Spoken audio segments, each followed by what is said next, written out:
bombastic side eye, criminal offensive side eye. Tapi bohong.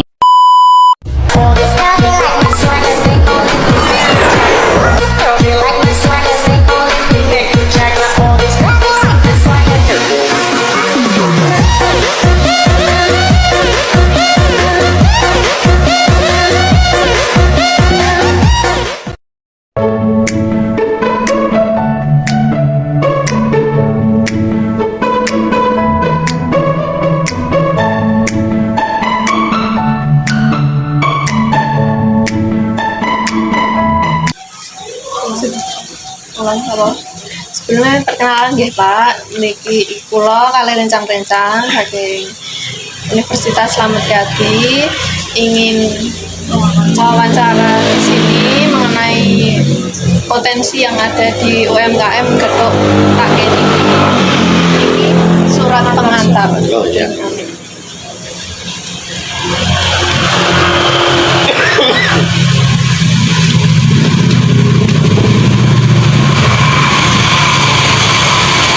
Sofia yang mana?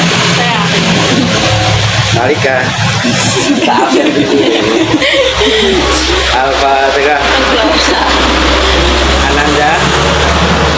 Mbak Elia. Oh Mbak Elia ya namanya. Padahal Rambo ya. Ariska Bila Amanda. Oke. Proses berulang sebenarnya. Oke. Sudah. langsung naon nggih Pak? Mungkin Bapak bisa ceritakan gimana terbentuknya UMKM niki, gimana berdirinya, terus berapa karyawan yang ada di sini gitu Pak. Ya, terima kasih teman-teman mahasiswa dari Unisri. Perkenalkan dulu, nama saya Edi, owner dari Getuk Take. Usaha Getuk Take ini kami rintis di pertengahan 2016, yang notabene saat itu kami punya mimpi bahwasanya Karanganyar itu yang notabene dengan Intan pariwisata, tapi belum ada oleh-oleh ikon yang khas di Kabupaten Karanganyar. Nah, dengan potensi lokal yang ada di daerah Tawangmangu khususnya, saat itu memang singkong itu melimpah ruah. Bahkan mohon maaf, saat itu hanya untuk pakan ternak sapi atau pakan ternak kambing. Terus kita punya inisiatif, jadi kami juga terbentuk bagaimana nanti petani ini lebih makmur dan sejahtera. Kira-kira apa ya singkong ini bisa dibikin produk apa supaya nanti mempunyai nilai jual yang lebih. Jadi alhamdulillah saat itu kita mulai membuat getuk. Tapi dalam kami merintis pun juga pasti ada halangan dan rintangan dalam merintis UMKM, usaha mikro kecil itu. Nah itu datang pun juga dari orang terdekat kita, teman-teman kita, tetangga kita, jualan seperti itu apa laku. Tapi alhamdulillah dengan konsisten, telaten, kurang lebih 7 tahun berjalan ini, kami saat ini sudah memberdayakan 30 karyawan partner kami yang sudah bekerja di Getuk Take. Itu pun juga kita harapan kami bisa menggandeng atau menciptakan lapangan pekerjaan di daerah kami tinggal. Terus untuk proses rekrutmen karyawan di sini itu apakah ada kriteria atau seleksi ya gitu Pak? kalau seleksi atau perekrut karyawan itu jelas. Beberapa minggu yang lalu kami pun juga membuka lowongan. Nah spesifikasinya saat itu jadi kita harus seleksi, dan alhamdulillah kemarin pun juga yang daftar itu puluhan, ternyata luar biasa. Jadi memang kita harus seleksi, harus selektif. Artinya nanti spesifikasinya, dasar-dasarnya untuk yang jaga toko, untuk manajemen keuangan itu seperti apa, itu kita ada seleksi dasar-dasar. Cuma memang kita prioritaskan Kecamatan Tawangmangu di sekitar sini aja.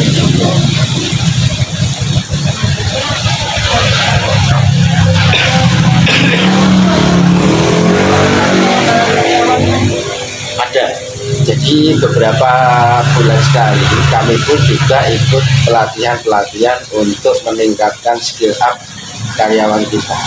Apakah itu nanti terkait dengan pelatihan marketing, atau apakah nanti dengan pelatihan manajemen keuangan, apakah itu nanti pelatihan promosi. Jadi nanti beberapa bulan sekali itu biasanya dari dinas itu ada pelatihan-pelatihan yang kami mewakilkan teman-teman untuk SDM-nya itu, supaya nanti karyawan itu ya bisa.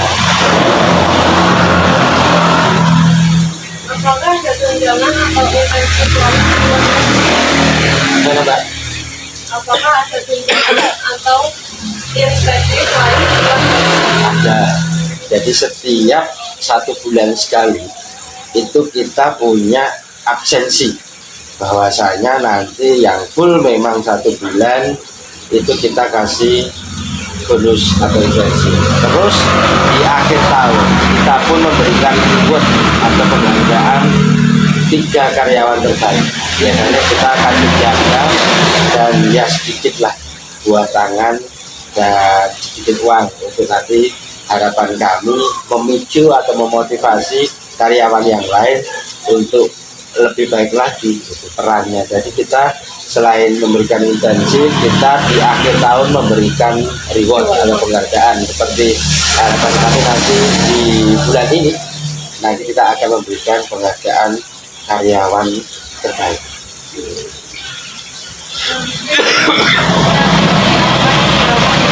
Karyawan yang kurang berkompeten atau tidak? Jadi kita panggil mereka karyawan-karyawan, contoh misalnya kemarin ada beberapa orang yang artinya izin masuknya itu kan terlalu banyak, ya kita panggil secara internal 2 orang, kita panggil, kita ketemu 4 mata, kita ngobrol kenapa kok beberapa bulan terakhir ini kok banyak sekali izin-izinnya, karena itu nanti akan mempengaruhi karyawan atau produksi kami. Di saat pesanan banyak, ini kok 2 orang ini kok jarang masuk. Nah ternyata mereka ada yang bapaknya sakit dan kesibukan yang lain, jadi ada komunikasi antar owner dengan karyawan. Jadi kita punya data ini dalam 1 bulan, dalam 1 minggu kok ini nama si A ini kok jarang masuk ya, atau mungkin nanti kita ada kepala produksi yang tadi mulai pertama itu. Jadi nanti mereka akan melaporkan bahwasanya nah ini ketemu ini biasanya ngobrol. Nah, nanti kita akan evaluasi ini caranya nanti biar mereka itu nggak amor, karena memang kalau karakternya katakanlah seusia gitu, biasanya kerja kan sambil ngomong, banyak ngomongnya gitu.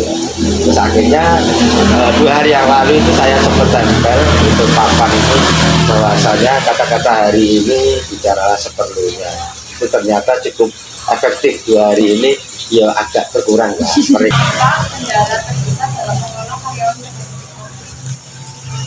Kendala terbesar kami dalam untuk khususnya karyawan, karena memang dengan 30 karyawan itu kan dengan karakter yang berbeda-beda, itu bahwasanya kita untuk pendekatan SDM-nya, untuk pemberitahuan itu kita harus selektif, harus kontinu. Bahwasanya terkadang karyawan A kalau B itu bisa ngomong aja, karyawannya itu yang si jini jadi meri lah, itu menjadi katakanlah podo-podo 3 jini, itu menjadi kecemburuan, karena dengan orangnya A karo B itu yang ketemu biasanya ngobrol, makanya harus kita pisah kelompoknya gitu, supaya nanti biar kerjanya itu lebih maksimal, jangan sampai ada kecemburuan. Terus yang kedua mungkin terkait kedisiplinan. Jadi kedisiplinan terkait dengan hal yang sederhana, hal yang sepele, bahwasanya peralatan-peralatan yang habis diambil, yang habis digunakan itu tidak dikembalikan lagi ke tempatnya. Itu kadang harus ngomong lagi. Atau mungkin peralatan-peralatan seperti tas, HP, minuman itu ya memang kita sesekali harus kontrol, karena memang terkadang juga ya ada lah satu orang yang agak dablek gitu loh, diomongin berjalan tapi terus itu ya teledor, terus kita harus itu lagi gitu ya. Memang kita harus komunikatif untuk pendekatan ke karyawan. Buat yang selanjutnya itu ada rencana atau strategi buat kedepannya itu buat kedok taki gimana Pak? Strategi terkait apa? Ya, buat kedepannya gitu mau diapakan lagi, dikembangkan seperti apa? Harapan kami ingin membuka beberapa cabang atau reseller. Selama ini sudah kita pasarkan sampai ke Surabaya, Jabodetabek, sampai beberapa kabupaten dan kota yang ada di Jawa Timur. Itu harapan kami ya bisa lebih luas lagi, supaya nanti bisa kita menciptakan lapangan pekerjaan lagi. Dan bismillah ini kita pun juga masih dalam proses pengembangan resto atau rumah makan yang berbasis olahan singkong. Nanti harapan kami bisa mengangkat potensi lokal khususnya yang ada di Taraman. Untuk proses pembuatannya itu bagaimana Pak?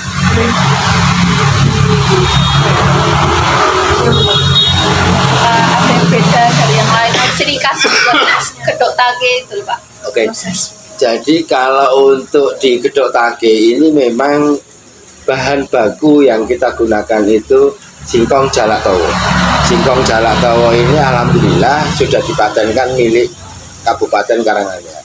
Dan ini hanya tumbuh subur di 3 kecamatan yang ada di Karanganyar. Nah, potensi-potensi lokal yang tidak didapatkan di daerah lain ini kita optimalkan.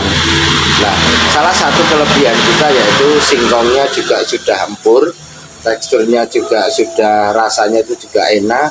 Dan yang menjadi pembeda dari gedok-gedok yang lain itu proses pengukusannya pun kita juga masih menggunakan kayu bakar. Terus poin yang terpenting bahwasanya menjadi ciri khas gedok take itu untuk proses pencampuran bahan dan bumbu itu kita juga masih manual.